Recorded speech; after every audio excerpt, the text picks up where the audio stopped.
Saeed Abdullah, people's election পালসের যে সার্ভের কথা আমি বলছিলাম, সেই সার্ভে বলছে 56% মানুষ পিআর বোঝে না, তবে যারা বোঝে তারা আবার পিআরের পক্ষেই বেশিরভাগ মতামত দিয়েছে। আসলে পিআর কি, ছোট করে সহজ করে যদি বুঝিয়ে বলতেন, যেহেতু 56% মানুষ পিআর বোঝে নাকি? ধন্যবাদ। যে ব্যাপারটা আপনি বলেছিলেন যে ওই যে ইনোভেশনের যে জরিপটা আমিও দেখেছি যে দেশের 56% মানুষ পিআর কি বুঝে না।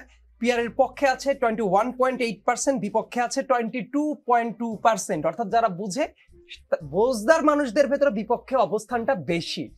এরপর আসি বাংলাদেশ তো না, শুধু আমি একটু বৈশ্বিক পার্সপেক্টিভে যদি আলোচনা করি, মোটা থেকে দুইটা পার্সপেক্টিভে ইলেকশন যদি হয়, একটা হলো ফার্স্ট পাস দ্য পোস্ট, যেটা বাংলাদেশে চালু আছে এবং বিশ্বের বহু দেশে যেসব জায়গায় পার্লামেন্টারি ফর্ম অফ গভর্নমেন্ট আছে, অনেক জায়গায় আবার যেটা আছে পিআর সিস্টেমটা আছে। আবার পিআর সিস্টেমটাও কোন ক্যাপাসিটিতে আছে এটাও বিভিন্ন দেশে বিভিন্ন রকম আছে।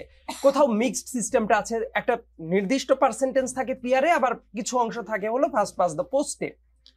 একেবারে বেসিক পার্থক্যর কথা যদি বলি, যে বাংলাদেশে যেভাবে ভোট হয়, অর্থাৎ ভোটে আলটিমেটলি আপনি যদি এক ভোটও বেশি পান একটা আসনে, যারা জিতবে ওই আসনের জন্য সেই নির্বাচিত হবে। এটা প্রচলিত নিয়ম। পিআর এর ক্ষেত্রে গেলে যেটা হবে, এই সিস্টেমটা এইভাবে কাজ করবে না, বরং অ্যাজ এ হোল ভোটের কাউন্টটা হবে।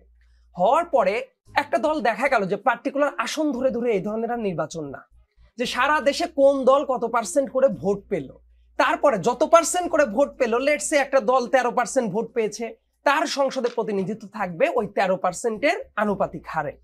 তাহলে আমি একটু মাঝখানে বলি বোঝার সুবিধার জন্য দর্শকদের, যে ধরলাম পার্টি এ 13% ভোট পেল, পার্টি এ 13% ভোট পেয়ে ধরেন সংসদে আসন পাচ্ছে, ধরে নিলাম 20টা। এই 20 জন কারা হবে? বাংলাদেশের অনুপাতে 13 গুণন 3 39। হ্যাঁ, আচ্ছা 39। এই 39 জন কারা হবে, এটা কি করে ঠিক হবে? That's the argument. এই জায়গাতে আমি উমামা যে কথাটা বলছিল, খুবই গুরুত্বপূর্ণ একটা কথা বলেছে, নারীদের যে আসনটাকে এই টোকেনিজম করে যে রাখা, আমি একজন পুরুষ হিসেবে এর বিপক্ষে। নারীদের পার্টিসিপেশন অবশ্যই বাড়ানো উচিত, এবং তারা কোনো দয়ার দানে বসে থেকে, মানে পাবলিকের টাকায়, ট্যাক্সের টাকায় বসে থেকে কথা বলবে, তাহলে সহজ হবে দর্শকদের বোঝার জন্য। ব্যাপারটা হলো, মানুষ কি চাচ্ছে যে ডিরেক্ট ভোটে নির্বাচিত হয়ে গেলে তার ক্ষমতায়নের জায়গাটা আরো বেশি হয়, মানুষের সাথে কানেকশনটা তৈরি হয়। কিন্তু দেখেন, ঠিক উল্টা জায়গাতে পিআর যদি আসে, ডিরেক্ট কানেকশন তো অটোমেটিক কমে গেল। তার কারণ এই যে কেউ 15% যদি ভোট পায়, 15 গুণন 3 45টা সিট পাবে, এটা তো ওই দলীয় প্রধান নিজের মতো করে সিলেক্ট করে দিতেই পারে। তার মানে দেখেন, আমি যদি একটা পার্টিকুলার দলের কথা বলি, বা একটা বা দুইটা দল বা তিনটা দল যারাই পিআর চাচ্ছে, তাদের কাছে যদি বলা যায় যে নারী ভোটের কিভাবে হওয়া উচিত, অনেকেরই কিন্তু এই ধরনের একটা পারসেপশন আছে যে এটা ডিরেক্ট ভোটে যাওয়া দরকার। কিন্তু আবার পিআর এর পদ্ধতি আসলে এইটা যে জনগণের সাথে প্রতিনিধিদের দূরত্বটা তৈরি করবে। এবং আরেকটা যেটা আর্গুমেন্ট, যে মানুষ বলে যে ব্যক্তি যখন সরকারের প্রধান হচ্ছে, তার হাতে ক্ষমতা একেবারেই একীভূত হয়ে যাচ্ছে, এই জায়গাটাকে চেক এন্ড ব্যালেন্সের জন্য একজন আর্গুমেন্ট দিয়েছিল এই পিআরটা দরকার। কিন্তু তিনি যেটা বুঝতে ভুল করেছেন, এই সিস্টেমটাই যদি হয়, আরো তো উল্টা কাজও হয়ে যেতে পারে, বরং ওই প্রাইম মিনিস্টারের হাতে বা দলীয় প্রধানের হাতে একেবারে একচ্ছত্রভাবে ওই পাওয়ারটা চলে আসতে পারে, যে লেটসে উনি 100টা আসনের যোগ্য হইলেন, তার দল হওয়ার পরে এই 100 জনকে উনি যে সিলেক্ট করবেন, এটা তো টোটালি ওনার হাতে চলে যেতে পারে। এটা তো জনগণ নিজ নিজ আসনে আর সিলেক্ট করার এখতিয়ারটাই থাকলো না। সো বাংলাদেশের কনটেক্সটে আমাকে যদি পিআর এর কথাটা বলেন, এইবার দুইটা দেশের উদাহরণে যাইতে হবে। একটা হলো নেপাল, আমাদের সাথে ভৌগোলিকভাবে কালচারালি সবচেয়ে বেশি মিল। আর একটা দেশের কথা আমি বলবো, ইউরোপিয়ান একটা দেশ, ইতালি।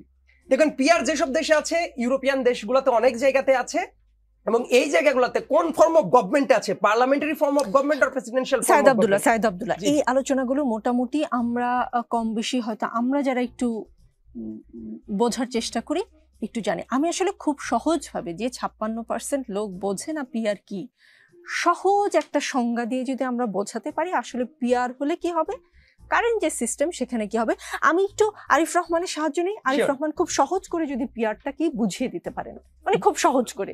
বিষয়টা তো খুবই সিম্পল, যে ধরেন 20% ভোট, মানে একটা নির্বাচন হলো, 20% ভোট পেল এ দল, তাহলে ও 60টা সিট পাবে সংসদে। তারপরে জন যদি 10% সিট পায়, তাহলে ও 30টা সিট পাবে।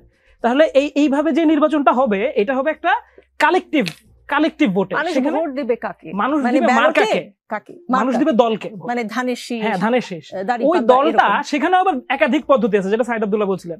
কিছু ক্ষেত্রে ওই দলটা হয়তো 100 জন প্রার্থীর নাম উন্মুক্ত করে দেয়, নির্বাচন কমিশনে এক লিস্ট করা থাকে যে এই যে 300 জন, আমার যদি আমি একটা সিট পাইলে প্রথম জন পাবে, 3টা পাইলে এভাবে এভাবে 300। কোন জায়গায় থাকে বদ্ধ, সেটা প্রকাশিত হয় না। মানে কোন জায়গায় আবার হতে পারে ব্যালট পেপারে আমরা কি দেখতাম, আমরা দেখতাম মার্কা প্রার্থীর নাম, এখানে শুধু মার্কা, শুধু মার্কা থাকবে। জি, এখন এখানে যদি আমরা এই পদ্ধতিতে যাই, কিন্তু এখানে আমার মনে হয় আলাপটা তো এটাই দরকার যে আমরা তো পিআর এর দাবিটা তো এই জন্য উঠছে না, এটা তো উচ্চ কক্ষের ক্ষেত্রেই মূলত পিআর এর দাবিটা উঠতেছে। এবং সেখানে না, আপনি নিম্নকক্ষে পিআর হলে কি হবে সেটাই একটু নিম্নকক্ষে পিআর হলে আসলে এটা একটা সমস্যাদায়ক ব্যাপার হবে, কারণ আমাদের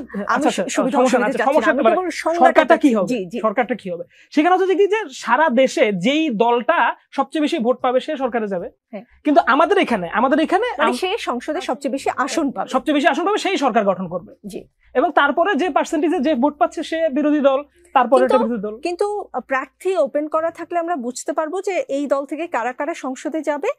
কিন্তু একটা বিষয় প্রশ্ন করা হচ্ছে, একটা মিনিট, ধরেন কোন সংসদীয় আসনে কে আসলে এমপি হবে সেটা কি করে বোঝা যাবে? এটা নির্ধারণ করা যাবে না। কিছু মিশ্র পদ্ধতির দেশ আছে, সেখানে তো কিছু কিছু আসন নির্ধারণ করে দেওয়া হয়, কিন্তু আমরা জানি না আমাদের দেশে কি কিছু আসন নির্ধারণ করে দেওয়া হবে নাকি হোল পিয়ারের কথাই বলা হচ্ছে, এটা আমরা এখনো জানা যায় না। মানে যেমন ঢাকা 1 আসনে আমার এমপি কে, আমার সুখ দুঃখে, যেমন আমাদের দেশের কালচার যেটা, সুখ দুঃখে আমি ঢাকা 1 আসনের এমপি কে কাছে পাই, পাশে পাই, বা তার কাছে গিয়ে আবদারটা করি, সেই রকম কোন লোক আসলে ঢাকা 1 আসনের জন্য দেখা যাবে না, চোখে দেখা যাবে না, এইরকম কিছু ক্লিয়ার না করা পর্যন্ত। জি,